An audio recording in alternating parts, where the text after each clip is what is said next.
guys, how you doing? Chris Rod, Sun City Lawn Care. It is the middle of the week. Well, it's Thursday, so I guess it's not the middle of the week. We're on the back end of the weekend, I should say.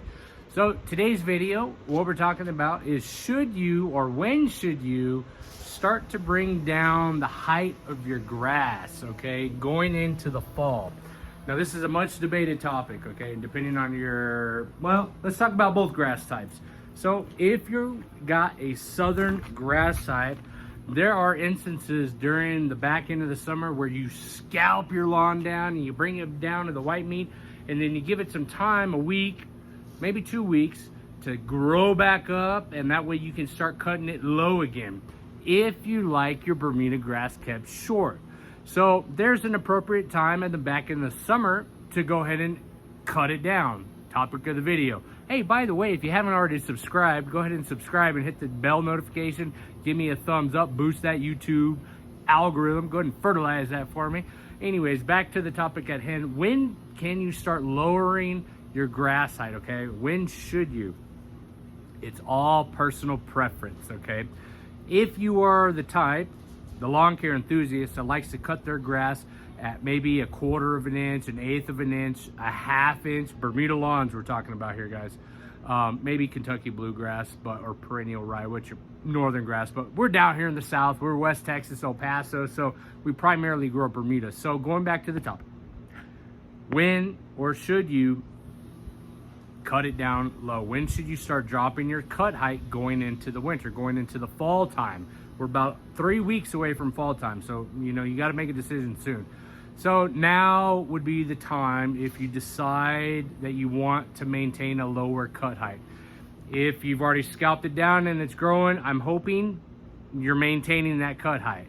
But if you're the typical DIYer and you did not scalp your lawn, now is an opportunity for you to go ahead and start dropping your cut height. So today what we're doing is I'm going to go ahead and start dropping my cut height. Now here's the reason why I like to go ahead and start reducing the cut height.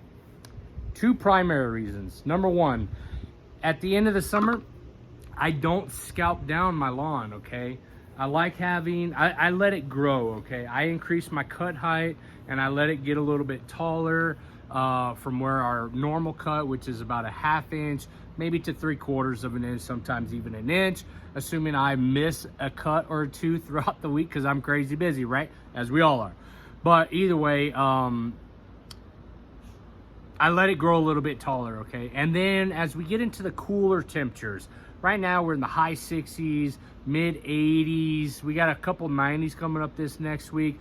But what I like to do is as the season progresses, as we get closer and closer to fall, I start to drop my cut height. The reason why I do this coincides with everybody and their mother who overseeds their lawn in the winter. If you follow my channel whatsoever, subscribe button. I overseed my Bermuda grass with perennial rye in the winter, okay? So in the process of overseeding, one of the steps is to start lowering or reducing the height of your grass type, whether it be a turf type tall fescue, a Kentucky bluegrass, a annual perennial rye if you're lucky enough to grow it, and you start reducing that cut height to allow the new grass seed that you plan to overseed with to penetrate through that leaf tissue, okay? And so one of the processes is lowering your cut height. That's ultimately the point of the video, guys. So, you know, going into the fall, what we want to do is we want to start lowering that cut height. And as you can see here, I've already made a pass along this way and I'm coming back. As you can see, I don't have the bagger on because I just wanted to show you guys what it looks like when you start to lower that grass, okay? And this might be actually difficult to tell. I'm in really bad lighting. But here is the pass that I've already made, and then we've got the grass over here. So we're cutting off almost 1/2 an inch of grass. Tango. We've almost cutting off 1/2 an inch of grass, okay? As you can see, I'm maintaining 1 inch. So we're cutting off the half part of a 1.5 inch grass cut height. Now, here's the other portion of this, and this is what's really important, and I'm gonna put my bagger on here in a second, is it's recommended that you go ahead and bag these clippings. Why do you want to bag these clippings? Well, if you plan to overseed and you're starting to lower your cut height, let's do less work come overseeding time, so you don't have to de-thatch, okay? If you don't already have a thatch layer, you shouldn't have to de-thatch when it comes to overseeding. You should just have to aerate. So in the process of lowering your cut height, you go ahead and use a bagger. This is the one time that Chris is gonna tell you to go ahead and bag your clippings and either throw them away if you've been doing herbicide applications, or if you've already got your pre-emergent application down.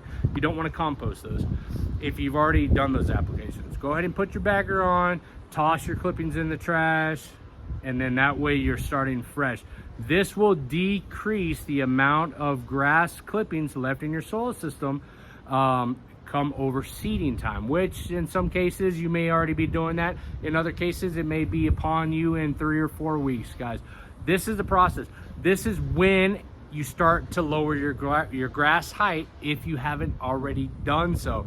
Or if you're already maintaining that low grass cut, you don't got to worry about this step. But for those of us that like to let it get a little taller, or those of us that are growing a tall type fescue or a Kentucky bluegrass and it gets a little taller and you're dropping that cut height in order to do your overseeding, now is the time to start doing it, guys. I hope you liked the video. If you have any questions, feel free to leave a comment below. And as always, don't forget to subscribe, fertilize that like button and the subscribe button, and we will see you here shortly. Stay tuned because we're going to be talking about weed control. Actually, before I let you go, I want to give you guys a quick update for those that have been following of our previous Ironite application. Are we seeing a difference? Does it look a dark green? I would like to say yes, it does. That application of Ironite, I'm sorry, not Ironite. I used a liquid chelated iron spray inside of the lawn. Fix that problem right off the bat. You guys take it easy. Have a good one. We'll see you soon.